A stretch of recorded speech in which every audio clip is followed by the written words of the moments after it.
Hello, and welcome back to this scene coloring breakdown series here on this Sweet November Stamps YouTube channel. I am Amy, and I am the co-owner and illustrator of Sweet November Stamps.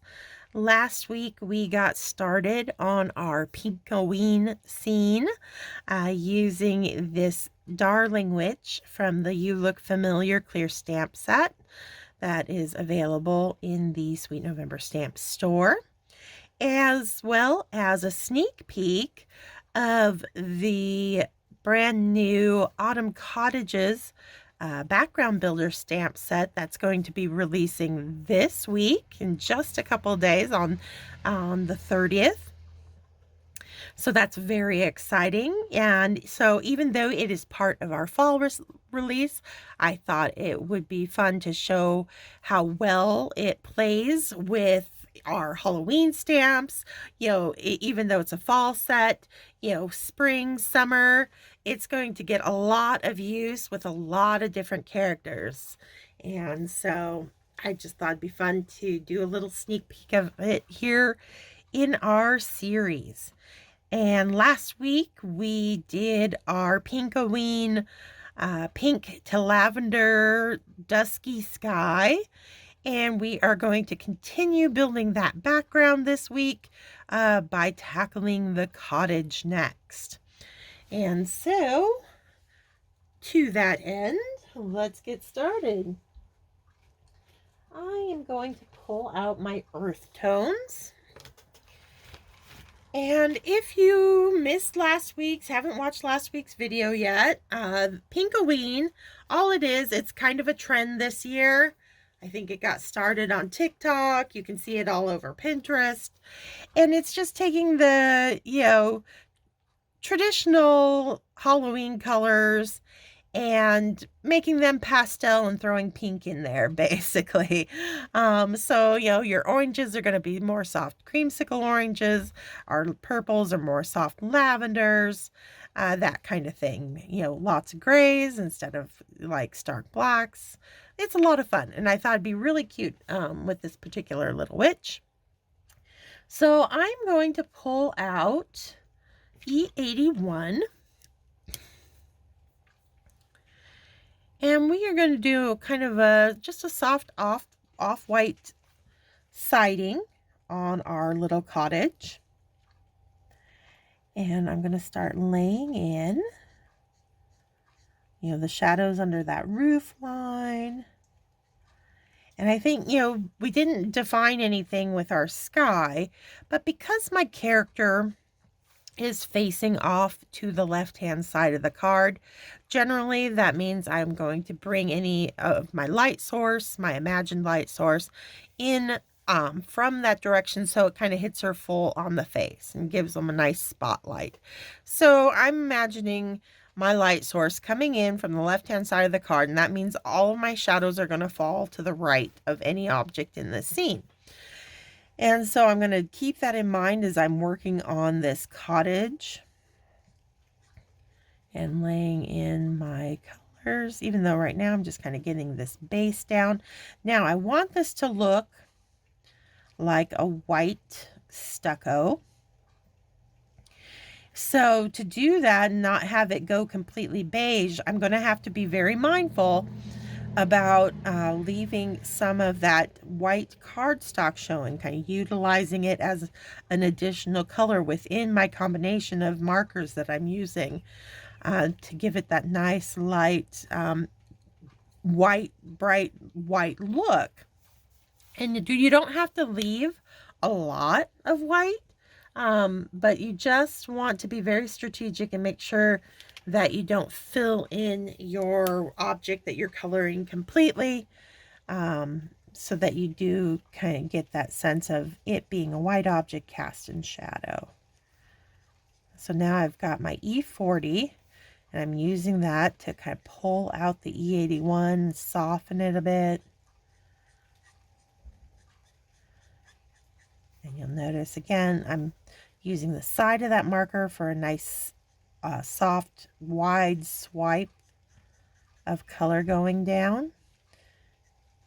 I'm just gently flicking that marker up and kind of off the paper in one kind of quick brush stroke that just kind of pulls away and leaves a kind of tapered ending to my brush stroke, that the color that goes down. I'm going to wet the center there that I've left kind of white with the colorless blender. That's going to give me a nice smooth transition from the white that I'm leaving into that kind of beigey earth tone color. And it will brighten back up as it dries. Now I'm going to come in with a little bit of E84 to really reinforce the shadows being cast by that roof line.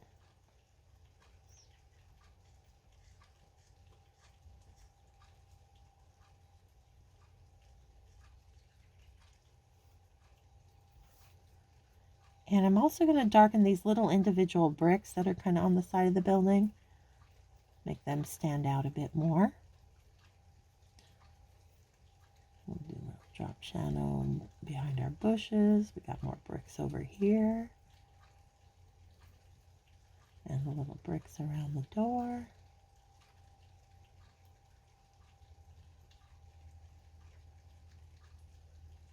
Okay, that looks good. Come back in with my E81.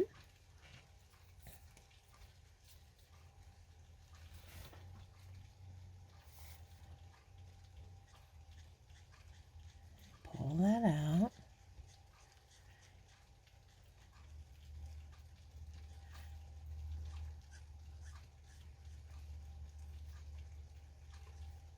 Just doing kind of another application of color to, you know, deepen and darken my colors. This is slightly a night scene. We're heading into night, so the colors are gonna run towards the darker side, not having as much light, bright light hitting them.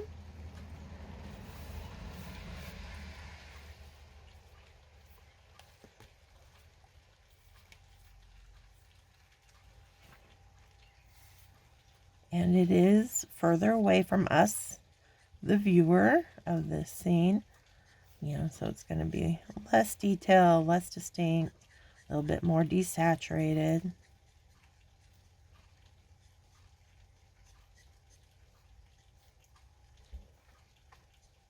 Okay.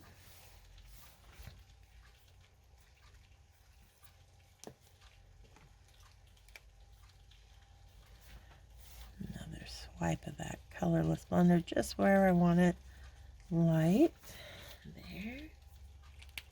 And while that's wet, I'm going to come back with that E40 and just really eat into that white space, so I just have barely any of it showing, just a little bit there, more on that left-hand side of that wall of the building there. And then we'll let that dry and that'll be done. Okay. So we've got that down there. Next, I'm going to grab some grays.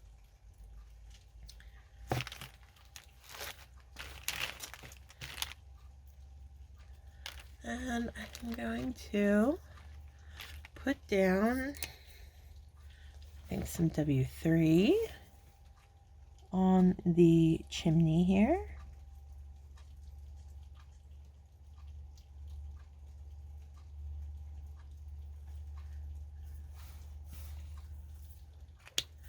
And then I need a little bit darker. I need a 5. And I just kind of randomly grabbed the first 5 that I saw, and it was a T5. And I do that a lot, you know, when I'm working with like stone. I'm less concerned with which gray family it is as the number, you know, how dark or how light the gray is, because I think it looks nice mixing and matching and a little bit more natural look to your stones when you have different shades of gray within them. And now I'm on a 2. Oh, there's a C2. And that's just going to go right over top everything I just put down. Just going to meld those grays all together. Okay.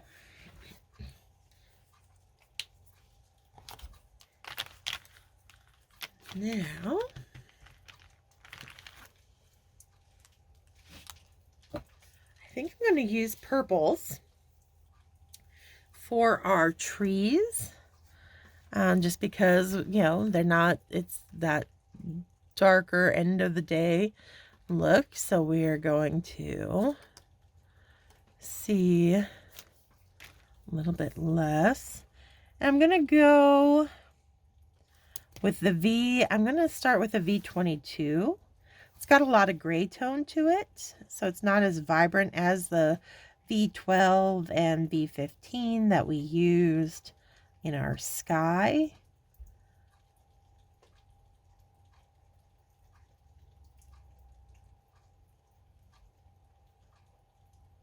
I'm just pouncing my color on. You'll notice, you know, like our cottage, I'm going to be taking advantage of that white cardstock base, and I'm leaving the little ruffled leafy edges that are facing our light source lighter, so they get a little bit of white left along those edges, and that's just going to help us create some depth in our leaf texture on the tree.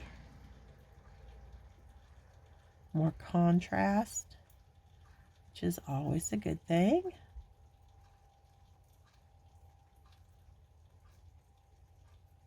We're going to do the same, use the same.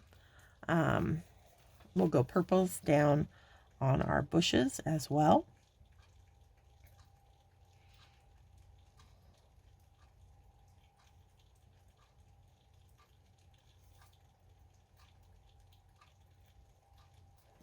Okay.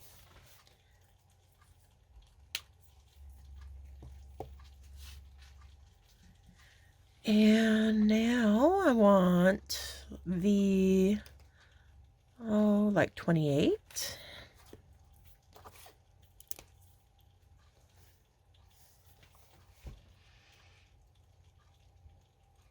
And I'll mention again, I mentioned it last week, but I'm working on Catherine Pooler white cardstock for this scene. And it's cut to 4 1/4 by 5 1/2, so it's that standard A2 card size. And I have stamped all of my images using Memento Rich Cocoa ink. That is, you know, a little variation off of the Memento Tuxedo Black that, you know, I use more often for my stamping. But why I like the Rich Cocoa, it's a nice dark brown, and that, so it's not no line coloring. It's not going as light as, say, the Desert Sand from Memento, where you kind of lose the line work. You still see the line work, but it's a little bit softer overall look than what you get when you're using the Tuxedo Black. And for this Pink-O-Ween theme, I thought that softer look would be appropriate. And so that's why I chose the Rich Cocoa. So you can see how we're creating those layers within the, you know, tops of the tree, those leaves. We're going to do the same down here in the bushes by, you know, playing with that contrast by laying in our darker colors and, you know, leaving those lighter areas, and that's going to help differentiate between the two.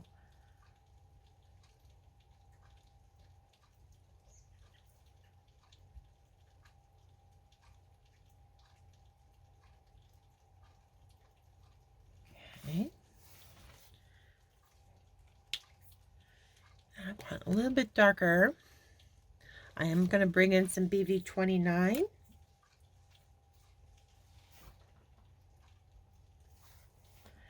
And on the undersides of our branches. And now I'm using that tip of that marker with a very light touch.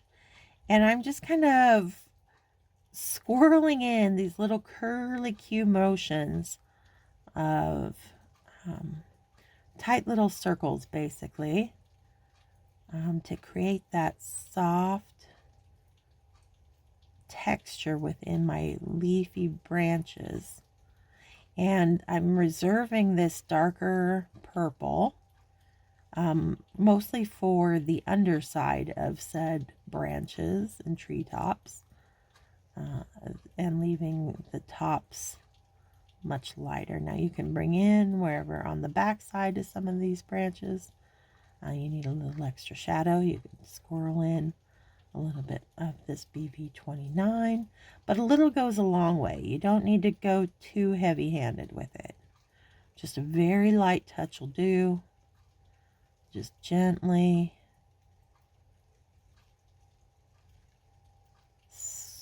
kind of just sweep in that color.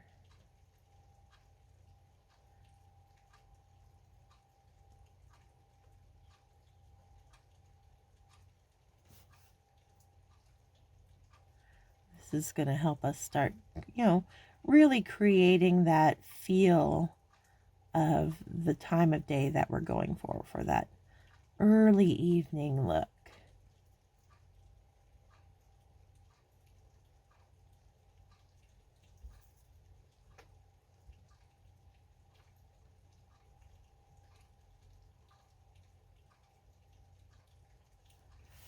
We don't want to forget our bushes down here.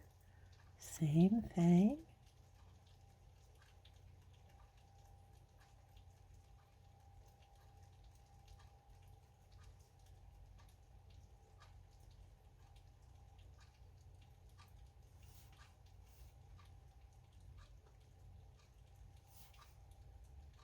And this little bush being on the other side of the house is really going to be thrown into shadow. So I'm going to be extra generous with my darker colors over on this little guy, because he's going to not really be getting hit by a lot of our light source that's coming in. Then I'm just going to work my way back down through my combination. So back to that V28. And same kind of motion, using the tip of the marker, very light touch.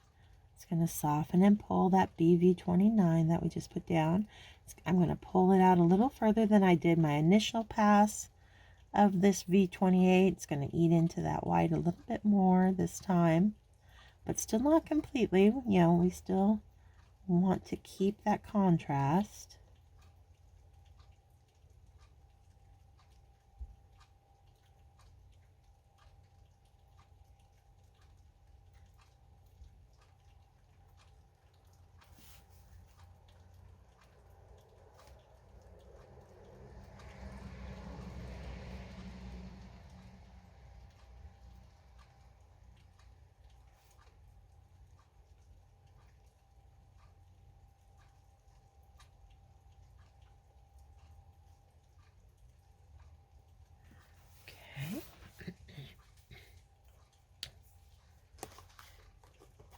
And the V22 that we started with. And this is where now I'm going to fill not all the white in, but a lot of it.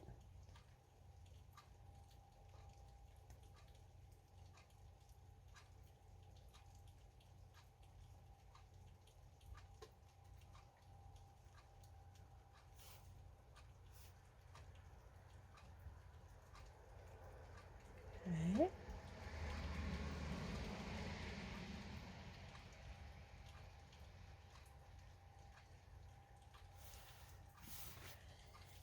Now to play up our pink sky, our Pink-O-Ween, I'm going to come in with RV000 that we used in our sky.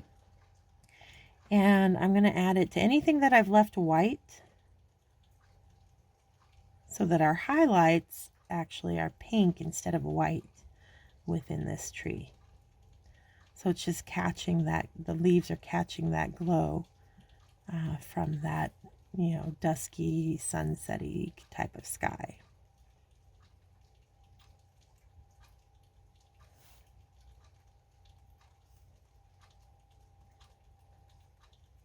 which is subtle because it's a very light pink.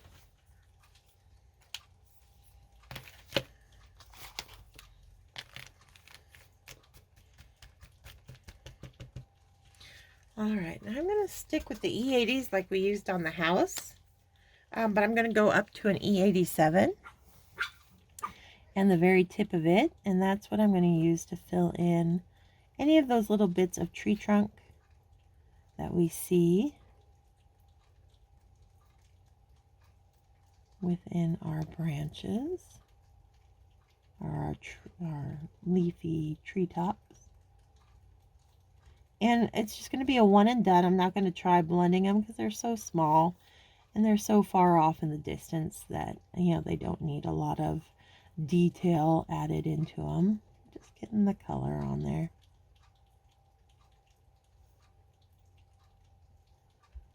All right, there we go.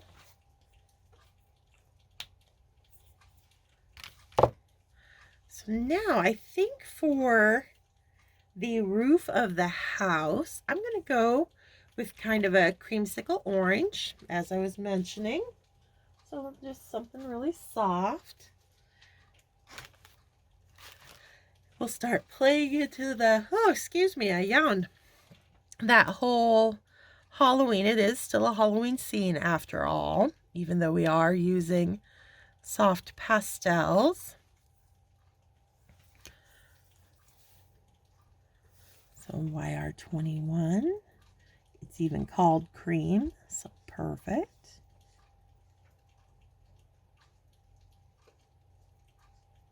Our house for our little witch has got to look a little spooky cute anyway. So just getting a base coat down with that YR21. And we'll even go orange. Maybe not the door, but I will put a little bit of this around the windows as well.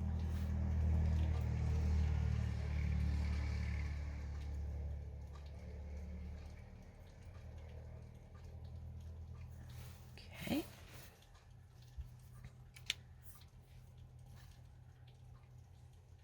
Now I'll jump to a YR14. And the back side of this roof is going to be darker.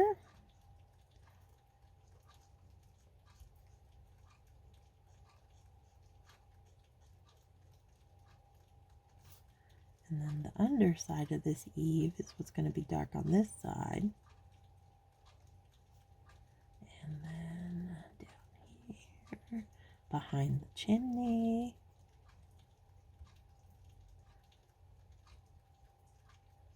Like so. Oops, I got a little carried away there, but not a big deal. And then just again hitting the very lightly using the tip of the nib. Quick little strokes. There we go. Oh, I forgot this guy down here. Now, I do need a little bit of contrast, even though I'm trying to keep it kind of light, you know, ice cream, creamsicle, orange. That doesn't mean I want it to be flat. So, for my contrast in this combo,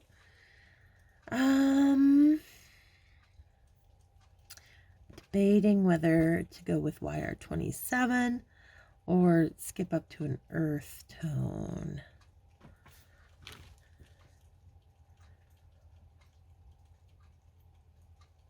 I think in this instance, I'm going to go with the earth tone. And I think I'm going to go with a 37, E37.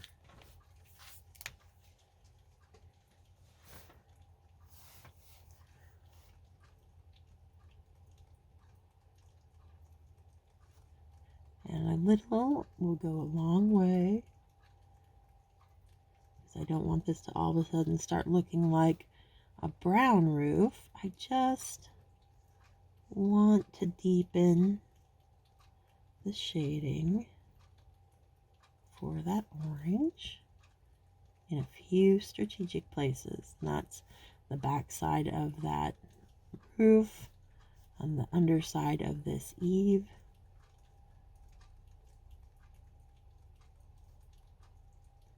Just a little shot of color down here.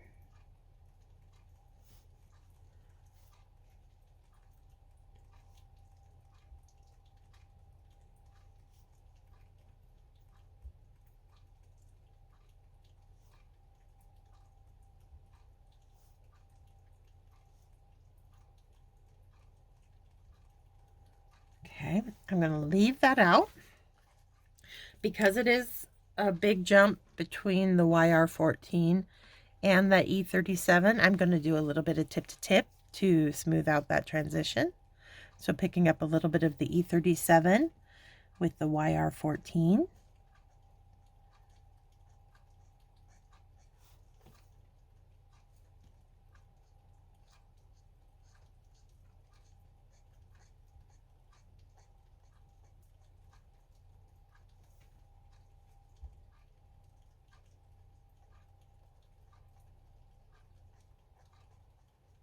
And I think we're getting a really lovely kind of soft orange, which is exactly what we're going for in this scene.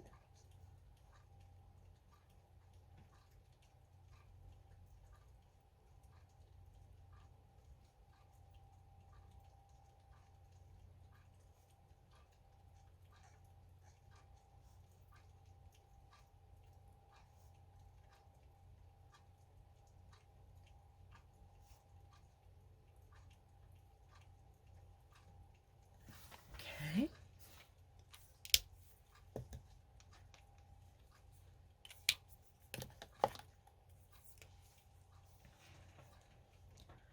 YR21 that we started with.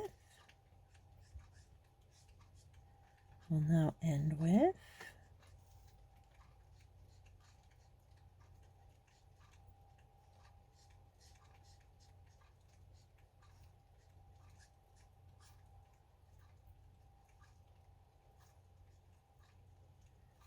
okay.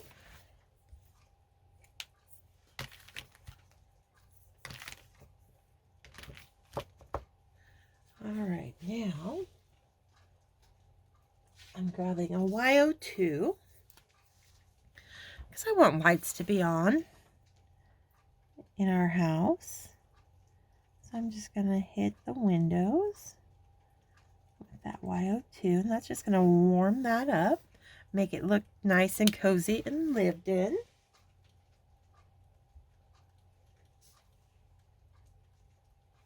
Now to decide on a color for our door.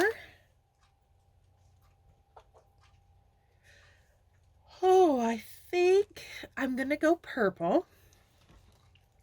And we'll go back to those V12 and 15 that we used in the sky.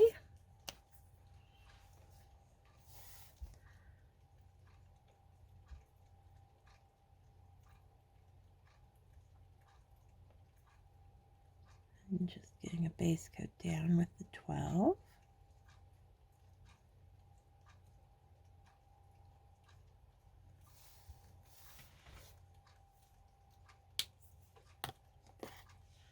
And let's see, I want a little bit darker.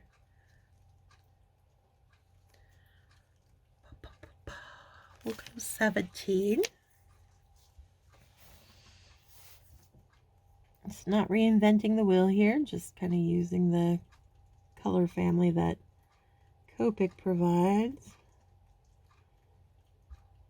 Just a little bit there. Now to the 15 to pull that out and soften it. And the reason I cast my little shadow on this side of the door versus this side, even though my light source is coming in that way, it's because when you think of that door being recessed back into, and it's got that little stone archway, that stone is actually going to cast its shadow, you know, directly behind it. So it's going to fall on this side, whereas this side of the door is actually going to be left free to catch more of the light that's coming in.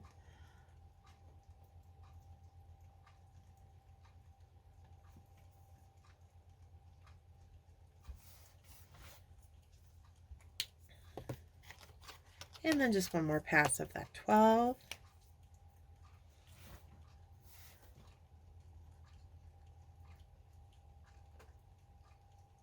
Meld those colors all together. Voila.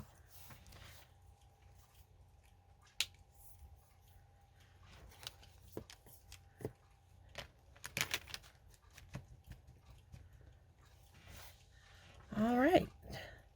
I think that is probably a good stopping place for this week's video.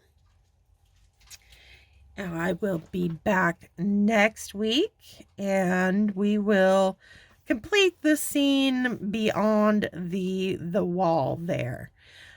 So until then, stay crafty, my friends. Bye.